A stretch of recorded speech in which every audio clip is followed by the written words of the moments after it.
Hey guys, it's been a long time since I've gotten to do any coaching with you, and I miss seeing you all face to face. But I thought we'd do something a little different. Since we haven't gotten a chance to do a lesson in a while, I figured I'd put a short one together for you. What I'd like for us to think about coming up is how do I know what move I'm going to make? If you've ever taken a test, maybe you took a multiple choice test once, and you look at the question, you're like, I have no idea. I don't know. I don't know what the answer is. So you just guess. You pick an answer, whether it's a multiple choice test or some other test. You get to that spot and you have no idea what to do, and you just make a random answer. Have you ever done that and your teacher or your parent said, "So, why did you pick that answer?" And right then you knew, "Oh, that was not the right answer, was it? That was a bad choice." Okay. Well, I bet we've all felt that way in a chess game too. We get to this point where we're like, "Oh, I have no idea what to move. I don't know what I should do. I've got all these pieces to move. They could go to all these different places. How do I know what to move?" Well, what I want us to do right now, and hopefully we'll be able to do this a few more times, we'll do a few more lessons on this, is I want to start teaching you how to figure out what the right move is going to be. So there are really two types of moves, okay? One of those types is called a positional move. A position, and when I say two types of moves, I mean moves that are good for you, okay? That aren't just random. I'm just picking C because I don't know what else, okay? They're moves that should do something for you. So one of those types of moves is positional moves. A positional move is something where you take a piece and you move it to a better square, okay? That square might be better because it's safer. So maybe your piece was under attack and there's a safer place to put it. Or maybe your king is out in the middle of the board and you want to put him somewhere where he can't be attacked as easily. Okay? So it might be a safer square. Or it might be moving a piece to where it has more attacking squares. Okay? So that would be like taking a knight off the edge and moving it closer to the center of the board so it has more moves. Or it might be assisting other pieces. So maybe a piece is under attack, and so by moving another piece, you can protect that piece and make it safer. A lot of the positional moves we've talked about have to do with the opening. We've talked a lot about how in the opening you have three goals. You want to control the center, you want to get your king safe, and you want to develop your pieces. All three of those are positional type moves. Controlling the center means you have more attacking chances. King safety, getting your king castled in safety, keeps the king safe. Piece development also allows you to assist other pieces, makes more attacking squares for your pieces. So everything we've talked about openings are positional type moves.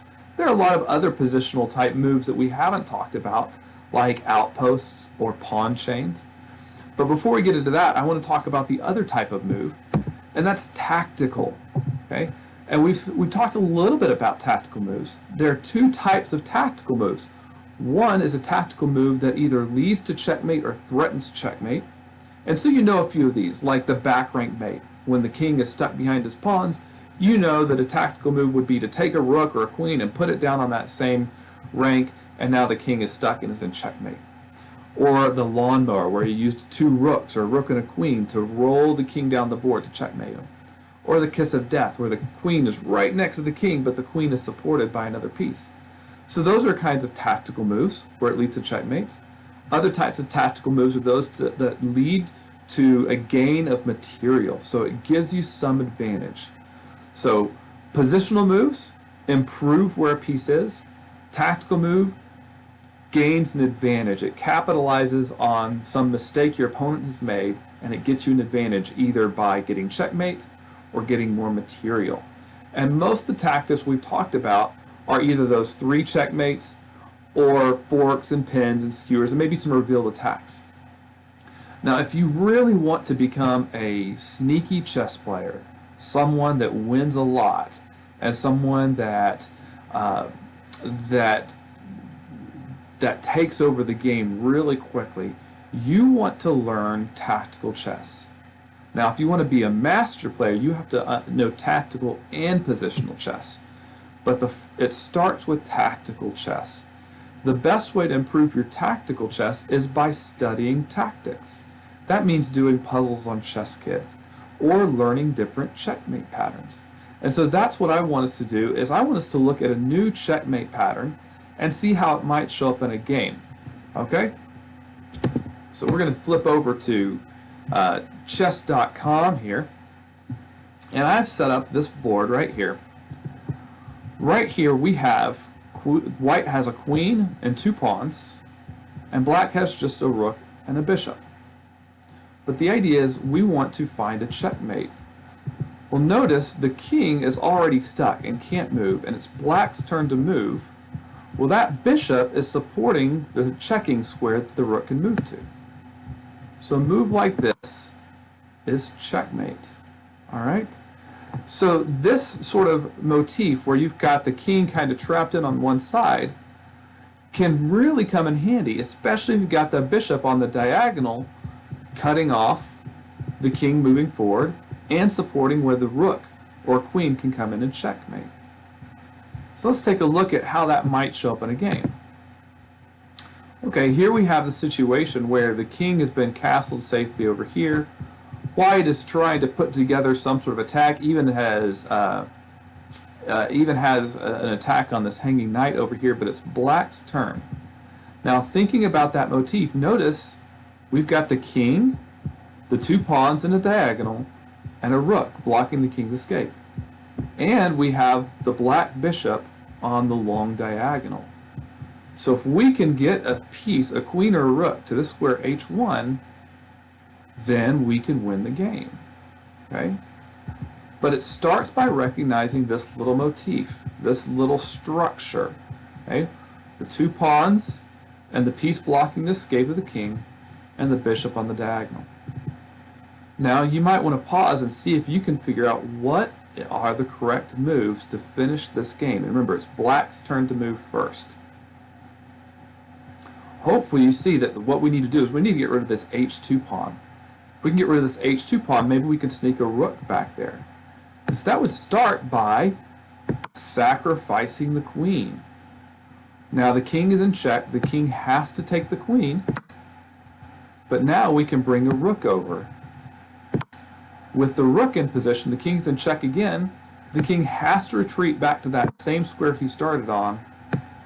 And the rook delivers checkmate. Pretty cool, huh? We just gave away a queen, but we got checkmate because we saw this motif of the king, the diagonal pawns, and the piece cutting off this escape, and the bishop on the diagonal. All right, I'm going to show you one more example. This is a game that I am currently losing. All right, it doesn't happen often when I'm playing, but that's mainly because I don't get a chance to play people that are really high level all the time. So this is a mistake I made. Okay, so I had the black pieces here.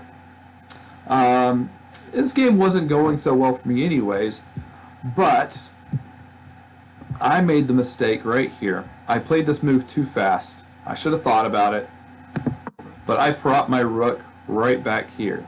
And, okay, that rook is safe because the king can protect it. And it was not safe, and I should have seen that. I think a better move, I'm not sure yet, I haven't gone back and analyzed this game. I think the better move would have been to take either move rook to h2 or go ahead and capture the rook. But my opponent correctly saw, hey, wait a second, here's this king, we got the pawns here. Now the king wasn't cut off, all right, there's a space here, but there's this queen on the diagonal instead of a bishop.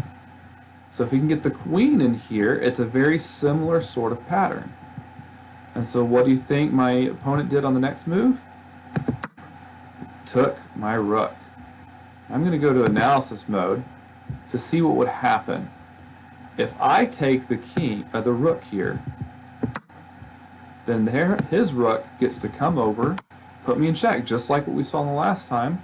I can only block that check with the queen, right? And then the queen just gets captured. So the king has to come back, and then the queen delivers checkmate. In fact, it doesn't even have to be the queen delivering the checkmate. Even the rook can deliver checkmate. Both of those lead to checkmate, right? Because the king can't take the rook and can't escape anywhere. Okay, so that king and the 2 diagonal pawns, along with the diagonal support of your opponent, is easy to lead to checkmate. So obviously that's, I did not take the rook. I decided to go ahead and block. This is still bad for me, okay? Because he can do lots of things. He can go ahead and trade the queen. I'll get the rook, but then he ends up a bishop. That's one thing that can happen. He can completely ignore me and retreat the rook back. Not there. That's a bad space. He could just move the rook back somewhere safe. He could also take the bishop instead, in which case I'm still in trouble, because if I take the rook, then the queen is able to come over here and put me in check, and that's not looking so great, because a move like, yeah, it's bad.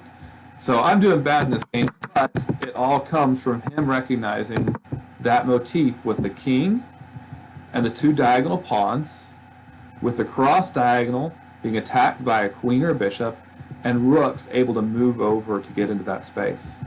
All right, so I want you to keep in mind this position: the king, two pawns, bishop, or a diagonal attacking piece, and the rook.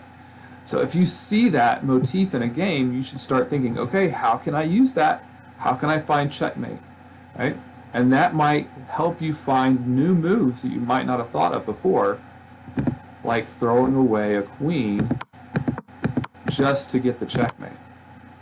All right, we're going to keep learning some new checkmates and other patterns, so that you can start thinking more and more about, how do I decide what my next move is?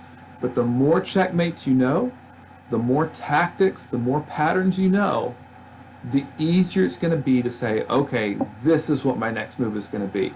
So you can make those tactical moves that either lead to checkmate or give you an advantage. All right, I hope you enjoyed that. Go work some puzzles.